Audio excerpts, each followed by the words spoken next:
Hello everyone, welcome two times competitive classes. दोस्तों 30 अगस्त को group D के एग्जाम में तीनों शिफ्टों में साइंस, जीके और करंट अफेयर के जो प्रश्न पूछे गए हैं उन सभी प्रश्नों को कराने वाले हैं। और जिनका भी एग्जाम अगले शिफ्ट या नेक्स्ट फेज में है उसके लिए ये वीडियो बहुत ही ज़्यादा इंपॉर्टेंट होगा, क्योंकि अधिकतर क्वेश्चन एग्जाम में रिपीट हो रहे हैं। अगर यदि आप एनालिसिस देख रहे हैं तो डेफिनेटली आपको फायदा होगा। तो चलिए स्टार्ट करते हैं फर्स्ट क्वेश्चन से और देखते हैं क्या पूछा गया था।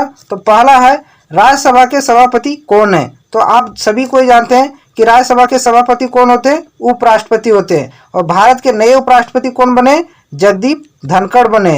अगला क्वेश्चन देखिए क्या पूछा गया था, असम में कौन सा त्यौहार मनाया जाता है? तो ऑप्शन में था बिहू। बिहू फेस्टिवल असम में मनाया जाने वाला ये फेस्टिवल है। नेक्स्ट सवाल पर आते हैं और देखते हैं अगला क्वेश्चन क्या पूछा गया था।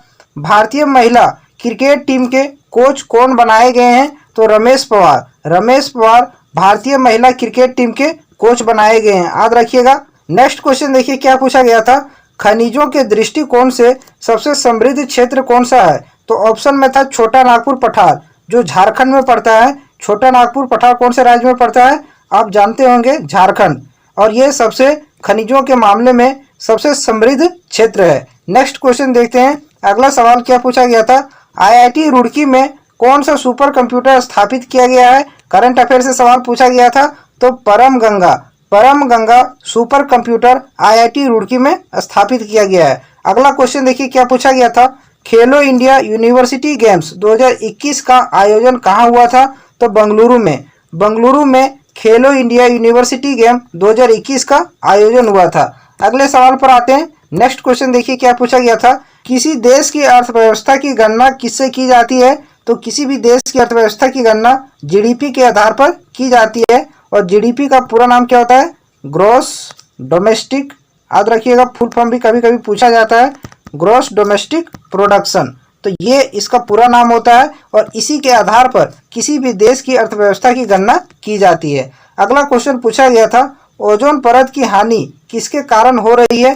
तो क्लोरोफ्लोरोकार्बन के कारण ओजोन परत की हानि हो रही है, सीएफसी के कारण। अगले सवाल पर आते हैं। नेक्स्ट क्वेश्चन देखते हैं क्या पूछा गया था, पेड़ अगर ज्यादा वाष्पोत्सर्जन करते हैं तो क्या होगा? तो पेड़ मुरझा जाएंगे। अगर पेड़ ज्यादा वाष्पोत्सर्जन करता है तो पेड़ मुरझा जाएंगे। अगला सवाल देखिए क्या पूछा गया था, पानी और खनिज पौधों में जड़ से पेड़ के सारे भाग में किस प्रक्रिया द्वारा पहुंचाई जाती है? तो परिवहन द्वारा। ध्यान में रखिएगा, पानी और खनिज जो पौधों के विभिन्न अंगों में पहुंचाई जाती है उस प्रक्रिया को क्या कहते हैं? परिवहन कहते हैं। अगला सवाल देखिए क्या पूछा गया था, 2017 में किसे मौलिक अधिकार में जोड़ा गया? तो 2017 में निजता का अधिकार सुप्रीम कोर्ट द्वारा मौलिक अधिकार में जोड़ा गया। राइट टू प्राइवेसी, क्या बोलते हैं इसको? Right to privacy. इसको सुप्रीम कोर्ट द्वारा 2017 में मौलिक अधिकार में जोड़ा गया, ध्यान में रखिएगा। अगला सवाल क्या पूछा था, 8वीं अनुसूची की 22 भाषाओं में से कौन सी एक भाषा शामिल नहीं है? तो ऑप्शन में था अवधी। और अवधी को संविधान की 8वीं सूची में जो 22 भाषाएं हैं उनमें ये शामिल नहीं है। तो इसका आंसर क्या हो जाता? अवधी। अगला सवाल देखिए क्या पूछा था। नेक्स्ट क्वेश्चन है, वर्ष 2021 के टोक्यो ओलंपिक में भारत को कितने रजत पदक मिले हैं? तो ध्यान रखिएगा, टोक्यो ओलंपिक 2021 में भारत ने कुल 7 पदक जीते हैं।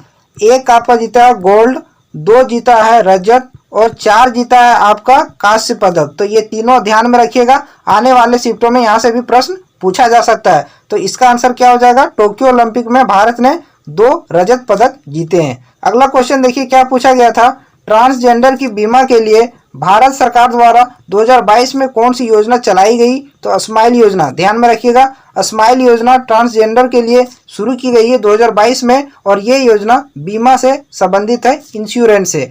अगला सवाल देखिए क्या पूछा गया था, पंचायती राज किस संविधान संशोधन द्वारा जोड़ा गया? तो 73वां संविधान संशोधन द्वारा पंचायती राज को जोड़ा गया 1992 में। कब जोड़ा गया? 1992 में, ध्यान में रखिएगा। अगला सवाल देखिए क्या पूछा गया था, सुमित अंतिल को 2022 का पद्मश्री मिला, वह किस क्षेत्र से संबंधित है? तो ये खेल से संबंधित है और ये पैरा एथलीट है सुमित अंतिल, ध्यान में रखिएगा। और 2022 में इसे पद्मश्री पुरस्कार दिया गया है। अगला क्वेश्चन देखते हैं क्या पूछा गया था, भारत में पहला मेडिकल कॉलेज किसने स्थापित किया था? तो विलियम बेंटिक के समय कोलकाता मेडिकल कॉलेज की स्थापना की गई थी? तो ध्यान में रखिएगा, एक ये सवाल पूछा गया था। अगला सवाल देखिए क्या पूछा गया था। वर्ष 2004 में कौन सी भाषा भारत सरकार ने शास्त्रीय भाषा का दर्जा दिया? तो तमिल भाषा को। ध्यान में रखिएगा, तमिल भाषा को 2004 में भारत सरकार द्वारा शास्त्रीय भाषा का दर्जा दिया गया था। अगला सवाल देखिए क्या पूछा गया था। राजकोषीय घाटा के बारे में कौन सा कथन सत्य है? तो ऑप्शन में एक दे रखा था, कुल व्यय माइनस कुल प्राप्तियां, इसके बीच के डिफरेंस को राजकोषीय घाटा कहते हैं, बजटरी डिफिसिट कहते हैं। अगला सवाल देखिए क्या पूछा गया था।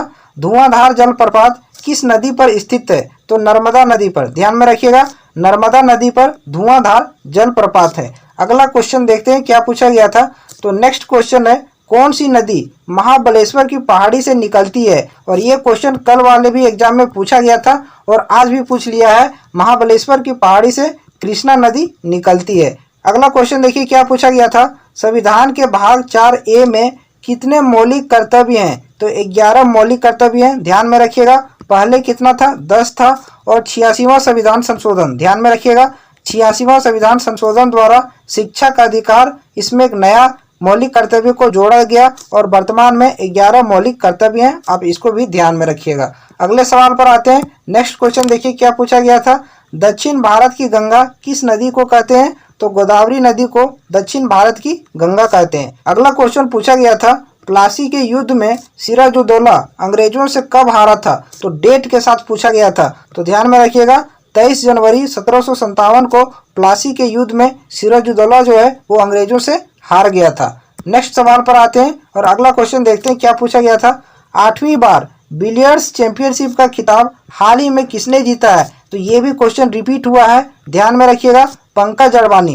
पंकज अडवाणी 8वीं बार बिलियर्ड्स चैंपियनशिप का खिताब जीता है। अगला सवाल पूछा गया था, पंचायती राज में कुल कितने विषय जोड़े गए हैं? तो पंचायती राज में कुल 29 विषय जोड़े गए हैं। अगले सवाल पर आते हैं, देखते हैं नेक्स्ट क्वेश्चन क्या पूछा गया था। अगर वीडियो अच्छा लग रहा हो तो चैनल को जरूर सब्सक्राइब कीजिएगा और वीडियो को लाइक कीजिएगा। देखिए नेक्स्ट क्वेश्चन क्या पूछा गया है। ICC women cricket of the year 2021 का खिताब किसे मिला है? तो ओडीआई में क्रिकेट ऑफ द ईयर का पुरस्कार 2021 में किसे दिया गया है? तो स्मृति मंदाना। ध्यान में रखिएगा, स्मृति मंदाना को 2021 का women cricketer of the year का पुरस्कार दिया गया है। अगला क्वेश्चन पूछा गया था, सर्वदाता रक्त समूह कौन सा है? तो ब्लड ग्रुप ओ। ध्यान में रखिएगा, ब्लड ग्रुप ओ जो है वो सर्वदाता रक्त समूह है, यूनिवर्सल डोनर है। और ए बी को याद रखिएगा, ए बी जो है वो सर्वग्राही रक्त समूह है। अगले सवाल पर आते हैं, देखते हैं नेक्स्ट क्वेश्चन क्या पूछा गया था। खेतड़ी की खान कहाँ स्थित है? तो राजस्थान में। ध्यान में रखिएगा, राजस्थान में खेतड़ी की खान स्थित है। तो ये थे सवाल जो तीनों शिफ्टों में पूछे गए थे। अगर वीडियो अच्छा लगा हो तो चैनल को जरूर सब्सक्राइब कीजिएगा और वीडियो को लाइक कीजिएगा। फिर मिलते हैं अगले दिन तीनों शिफ्टों के एनालिसिस के साथ।